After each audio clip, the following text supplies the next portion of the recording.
नमस्कार। Dhirendra Pune news point में आप सभी का एक बार फिर से स्वागत है।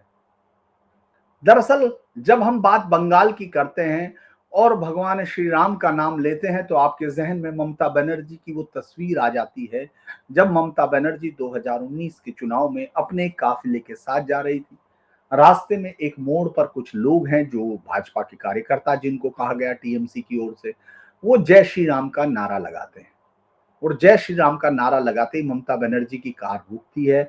ममता बनर्जी उससे उतरती हैं। उसके बाद वो वहां जाकर चिल्लाती हैं, गुस्से में भरी, सनक से भरी हुई एकदम दिखाई देती हैं। जैसे लगता है कि अचानक इन लोगों ने क्या कह दिया, लेकिन वो नारे से चिढ़ चुकी हैं। वो जय श्री राम के नारे के बाद उन लोगों पर बाकायदा बौछार करती हैं अपने गुस्से की। जितना तेजी से बोल सकती हैं उतना बोलती हैं और उसके बाद उनमें से कुछ लोगों को गिरफ्तार किया जाता है।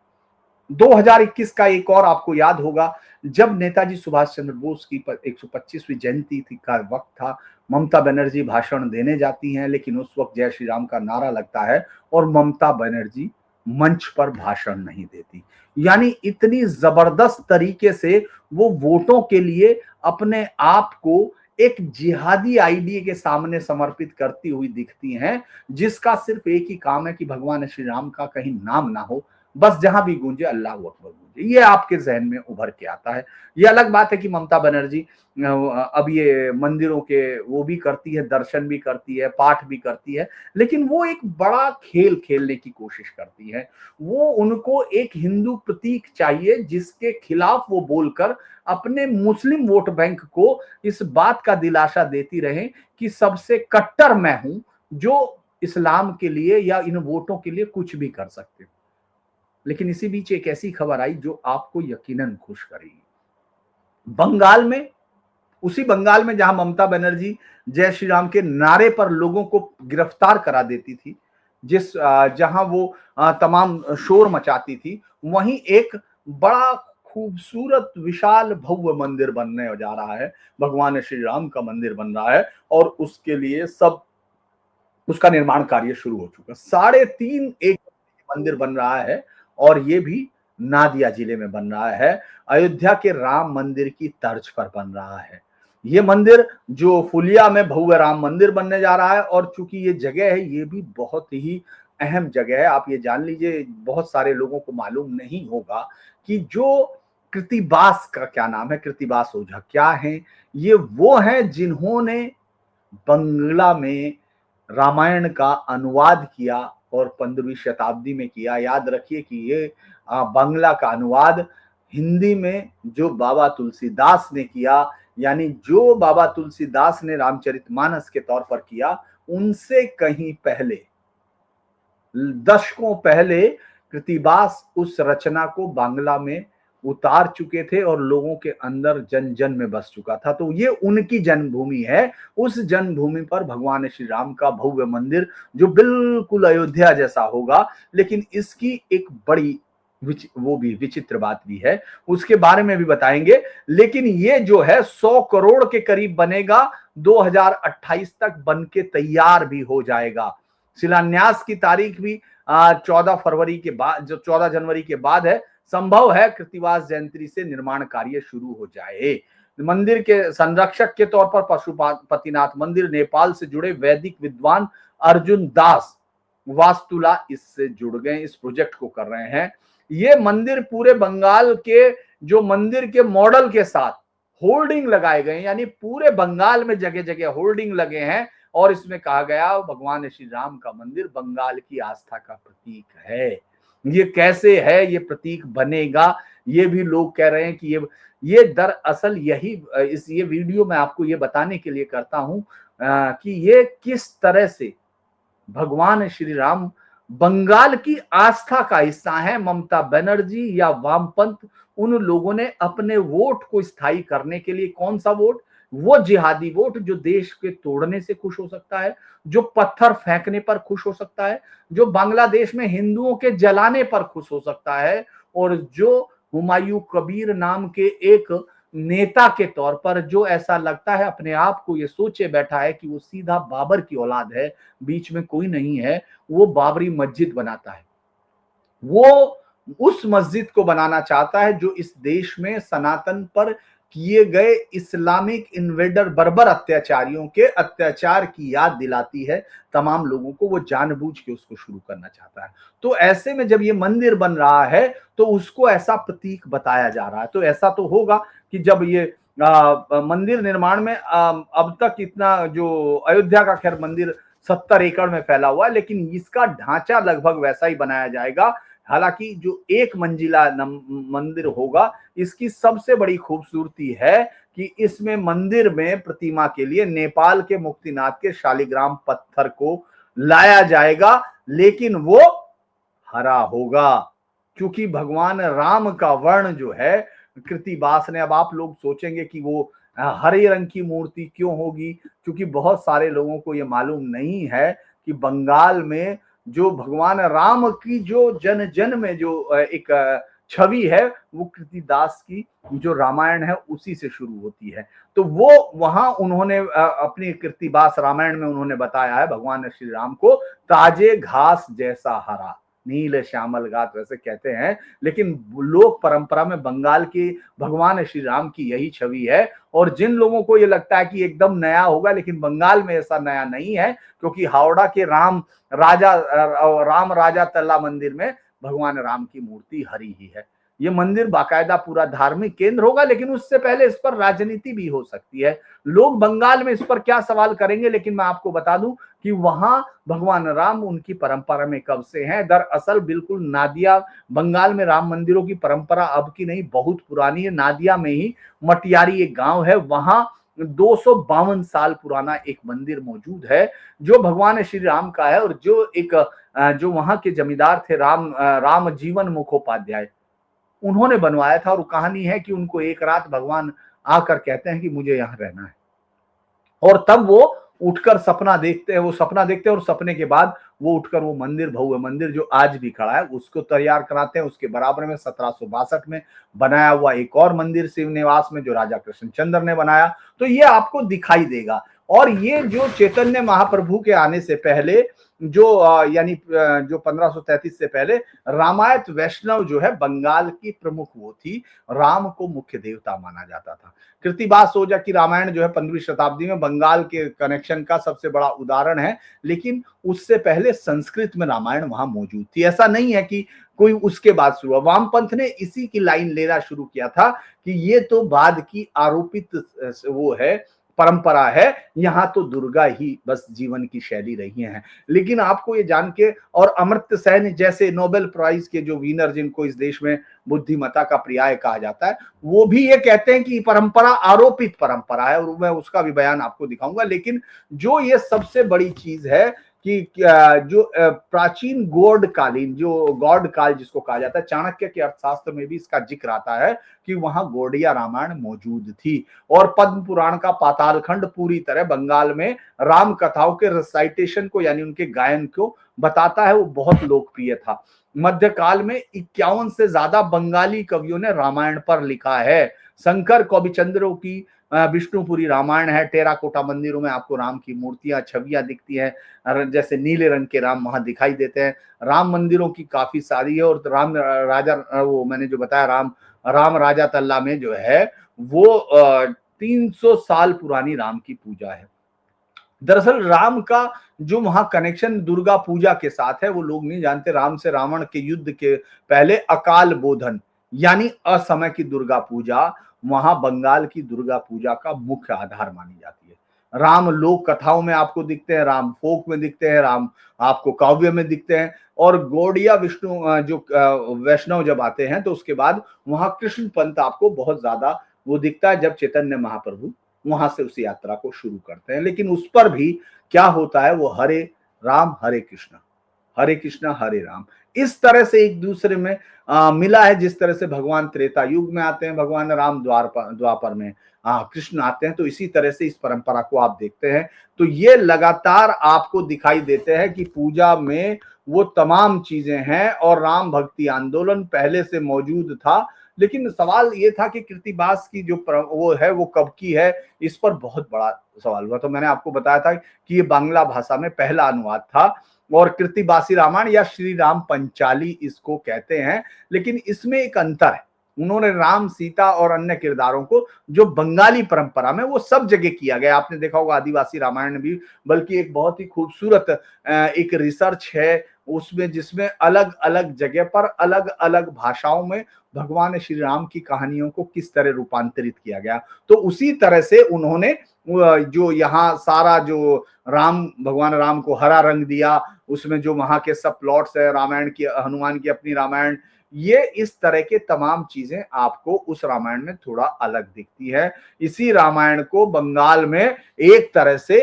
पूरी भक्ति कल्चर जो है पूरी तरह उसके आधार पर है। बाद में गौड़िया वैष्णव इसमें आते हैं। राम वहां के लोक नायक हैं, उसमें वो बंगाली नैतिक मूल्यों की जो बात करते हैं उसको वो भगवान राम की परंपरा से लेते हैं। और आपको माइकल मधुसूदन दत्त और आपको रविन्द्रनाथ टैगोर की कविताओं में वो मिलेंगे। राम की लोक कथा आएंगी। मैं इसलिए बता रहा हूं कि आखिर ये सवाल खड़ा कैसे हुआ, उस पर हम लोग बात करेंगे कि आखिर राजनीति ने कैसे भगवान राम को दुर्गा मां के सामने खड़ा करने की कोशिश की। क्योंकि ये आरोपण कब होता है, जब 77 में लेफ्ट जो है पूरी तरह से धर्म को काटना चाहता है, लेकिन एक साथ पूरे धर्म के खिलाफ बोलेगा तो उसका रिएक्शन हो सकता है, वो भोला भाला समाज भी रिएक्ट कर सकता है, जिसको आप इतने समय से बेवकूफ बनाकर सत्ता में आ सकते हो। तो इसीलिए उन्होंने भी प्रतीक छाटा था।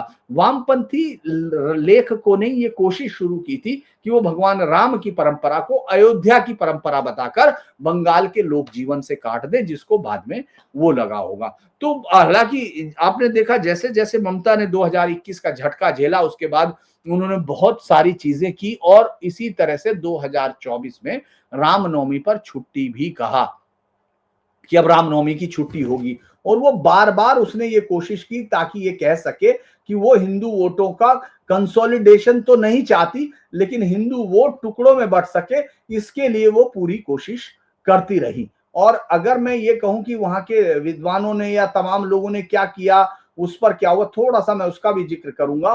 क्योंकि वो जो अमर्त्य सेन ने जो कहा था 2019 में, क्योंकि वो मदद करते हैं, उसको लगता है कि वो सांप्रदायिकता के खिलाफ लड़ने वाला वो सबसे बड़ा योद्धा है। जैसे आपको याद होगा इतिहास में से एक चिल्ली होता है जिसको डॉन क्योटे सर्वेंटीज ने अपने नॉवल में किया है, कि उसको ये यकीन आ जाता है कि उसका अवतार तो दुनिया को बचाने के लिए हुआ है और डेल्सिनिया को बचाना है उसको, तो वो अपने गधे पर बैठ के चल देता है, क्योंकि घोड़े के उसके पास पैसे नहीं है। और फिर एक साचो पंजा उसके एक साथ मिल जाता है, जिसको घर से ठुकरा दिया गया, उसको धक्के दे दिए, वो उसको लेके चलता है कि तुझे पूरी दुनिया में जो है एक नाइट का यानी वीरता काल का नायक माना जाएगा और तेरा भी नाम अमर हो जाएगा। वैसे अमर तो हो गया मूर्खताओं में ही सही। तो उसी तरह से आपको कई बार लगता है कि ये लोग जो भगवान राम को गाली देना चाहते हैं, उनको कुछ इसी तरह का इल्हाम हो जाता है। उन्होंने जो सबसे सीधा, और अमर्त्य सेन का मैं इसलिए कह रहा हूं कि वो रिकॉर्डेड मामला है, Jai Shri Ram is not associated with Bengali culture, it is now being used as political slogan and even to beat people,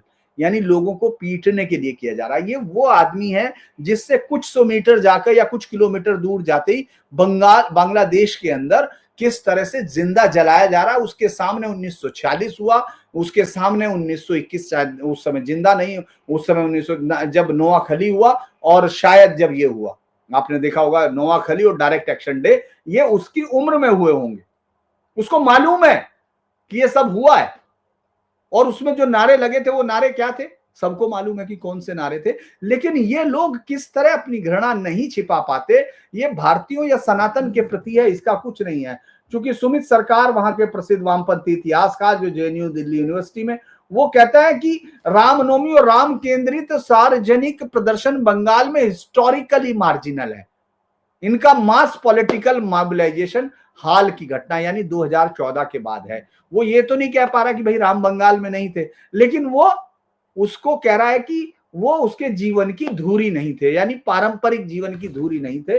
जबकि मैं आपको इसी के साथ वो बताते हैं, ये पार्थ चटर्जी है, ये भी अपने आप को बहुत बड़ा सबाल्टर्न स्टडीज का विद्वान बताता है। इसने कहा कि हिंदुत्व राजनीति पे उत्तर भारतीय प्रतीक जब बंगाल में आते हैं तो वे कल्चरल ट्रांसलेशन के बिना नहीं टिकते। वो ये कहना चाहते हैं कि राम राजनीति की बंगाल की लोक धार्मिक संरचना से अलग है। यानी वो वहां के वो नहीं है। एक आनंद बाजार पत्रिका में अक्सर लिखता है नीलांजन सरकार, उसने उसके लेख हैं उसमें से वो बोलता है बंगाली धार्मिक भाव दुर्गा केंद्रित रहा है, जय श्री राम एक राजनीतिक इंपोर्ट है। यानी वो आया है, इंपोर्ट्स है। उनमें से किसी का भी ये हिम्मत तो नहीं है कि राम बंगाल में नहीं था, क्योंकि कृतिवास की रामायण को कोई कह देगा उसको तो फिर वैसे नहीं छोड़ा जा सकता। हालांकि लोग तो अभी आजकल जब वो ये कह रहे हैं तो फिर भी है। यानी दो अलग अलग सांस्कृतिक परिक्रमाएं भी उन्होंने बताने की कोशिश की। मैं चाहता तो आपको वो पूजा पद्धति का भी अंतर बताता कि कोई वहां कैसे हुआ। जैसे अयोध्या के राम शांत है, नियंत्रित है, भावनाएं आप देखते हैं कि बिल्कुल उन्होंने शांत भाव में दबा के और राज धर्म सर्वोपरि करते हैं। उधर कृतिवास जब लाते हैं तो उसमें बंगाल का इमोशन देते हैं, वो रोते हैं, भगवान राम पछताते हैं, सीता के माँ सीता के बिना टूटते हैं। बंगाल में लोक संस्कृति भावना प्रधान है और यहाँ के राम स्वाभाविक राम बनाने की कोशिश है। अयोध्या की परंपरा में माँ सीता को आप देखते हैं त्याग की मूर्ति है, मौन सहनशीलता है। कृतिवास परंपरा में सवाल पूछती है। तो ये बहुत सारे उसमें लोग इसको अलग अलग मानते हैं। दरअसल कीर्तन केंद्रित रहा है बंगाल में भगवान राम की पूजा, राम का पाठ होता है, रामलीला नहीं राम कथा होती है। मंदिर से ज्यादा यहाँ ग्रंथ और गायन कहा गया। तो ये जो सारी चीजें हैं इन सब के बीच में चूंकि लोगों को इनके बारे में बहुत ज्यादा जानकारियां नहीं थी, इसीलिए आपने देखा कि ममता बनर्जी ने बाकी भारत से इस हिस्से को एक अलग, ये अलग अलग जगह आपको दिया जा रहा। चूंकि देखिए ईडी पर हमला करके उन्होंने बता ही दिया कि फेडरल स्ट्रक्चर्स पर उनका हमले का मतलब उनकी जांच में बाधा डालकर और उसको उन्होंने जो कोशिश की है वो फेडरल स्ट्रक्चर पर अटैक है। लेकिन जैसे भी सरकार उसको ले वो अलग चीज है। लेकिन हम ये देखने की कोशिश कर रहे थे कि किस तरह से भगवान राम के मंदिर को वहां बनते हुए देख के उनका अभी कोई बयान नहीं आया है। लेकिन मुझे ये यकीन है कि वो कुछ ही देर में, कुछ ही दिन में वो इस पर जरूर रिएक्ट करेंगी। ये अलग बात है कि नादिया में आपको मालूम है वहीं इस्कॉन का सबसे बड़ा टेम्पल भी है, वो मुख्यालय है और वहां हजारों लोग वहां हर समय जुटते हैं, भगवान श्री कृष्ण की आराधना और वो सब करते हैं। पूरी दुनिया में जो इस्कॉन का है उसका केंद्रीय हिस्सा वहीं रहता है। तो ये भी नादिया जिले में है और नादिया जिले की राजनीति में भी इसका असर होता है। आपको मालूम है वह मतवा संप्रदाय है और वो बहुत जबरदस्त तरीके से इस समय जो कहते हैं कि मोबाइल वोटर है। तो ममता बनर्जी अब इसको कैसे देखेंगी ये मेरे लिए एक बड़ा दिलचस्प सवाल है।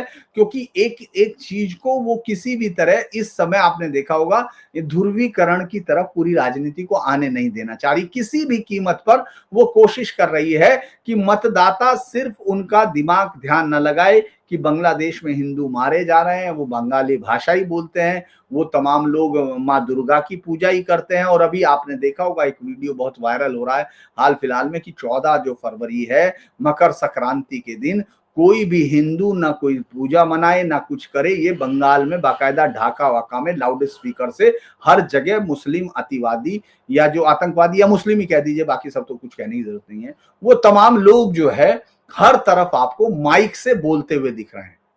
मैंने आपको बहुत एक इस्लाम की पूरी आइडियोलॉजी पर जिस तरह से कि वो हो रहा है क्या नाम ईरान की क्रांति का वो पूरा बेसिक भी किया है।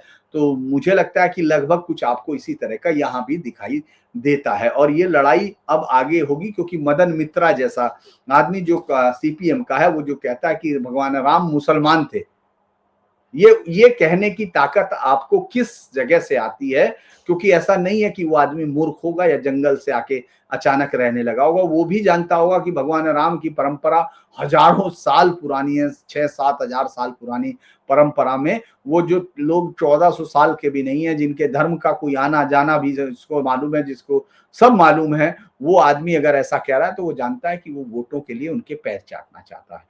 वो ये उस ताकत को जो मुस्लिम वोटर्स ने इस बात को जो पहले ही डिवीजन के समय ये भांप लिया था कि हमको संख्या की वजह से ही पाकिस्तान मिला है, हमको संख्या की वजह से हिंदुस्तान के राजनेताओं का घुटना टेकने का अभियान मिलेगा। और वो शुरुआत हुई थी, आपने देखा किस तरह से तुष्टीकरण की राजनीति की शुरुआत कांग्रेस ने की थी। आज आप ये भी कहें कि बीजेपी को या तमाम चीजें एकदम साफ हो जाएंगी, नहीं, वो भी पाक साफ नहीं होती क्योंकि राजनीतिक फायदे नुकसान सब तरफ है। इससे उलट एक देश भी है और अगर हम ये कहें कि जिस तरह से मैंने उस पर बात की थी, आपने देखा होगा कि प्रधानमंत्री मोदी जब बोल रहे थे वहां से गुजरात से, सोमनाथ से, तो वो यही कह रहे थे कि गजनी और उन तमाम जैसे आक्रामक गजनी, औरंगजेब, वो किताब के पन्नों में धूल खा रहे हैं। लेकिन सोमनाथ आज भी भव्यता के साथ अपनी धर्म ध्वजा को सामने थामे हुए और लहराता है शान के साथ, या उसके साथ अपनी खूबसूरत वैभव के साथ है। वही मैं आपको यहाँ भी कह रहा हूं कि जिस तरह का भगवान राम का मंदिर वहां है, जो लोग ये कोशिश करेंगे कि बंगाल की जीवन से या लोक संस्कृति से वो भगवान राम को हटा देंगे, उन लोगों को आज नहीं तो कल जनता हटा देगी। ये राम मंदिर इसी का इशारा है कि अगर आप ये सोचिए कि ममता बनर्जी के ताकतवर रहते हुए, ममता बनर्जी के सत्ता में रहते हुए, नादिया जिले में इतना विशाल मंदिर बनाने की घोषणा करना और उसके बाद उसको मूर्त रूप देना, ये वाकई ही एक पॉलिटिकल चमत्कार से कम नहीं। क्योंकि राम बंगाल की संस्कृति में है, राम को हटाया नहीं जा सकता, सिर्फ यही कारण है। तो अगर आपको ये वीडियो अच्छा लगे तो आप इसको लाइक कीजिए, सब्सक्राइब कीजिए, शेयर कीजिए, और मेरा आपसे अनुरोध है कि हम लोगों को इस वक्त थोड़ा-सा ज़्यादा आपके सहयोग की ज़रूरत होगी कि ये शुरुआत में जब ऐसा होता है तो मुझे लगता है कि ट्रांजिशन के समय शायद ज़्यादा सपोर्ट होती है। हालाँकि आपका स्नेह तो है, जो लोग देख रहे हैं वीडियो उनका स्नेह ज़रूर है, लेकिन फिर भी इसको लाइक कीजिए, सब्सक्राइब कीजिए, शेयर कीजिए। नमस्कार।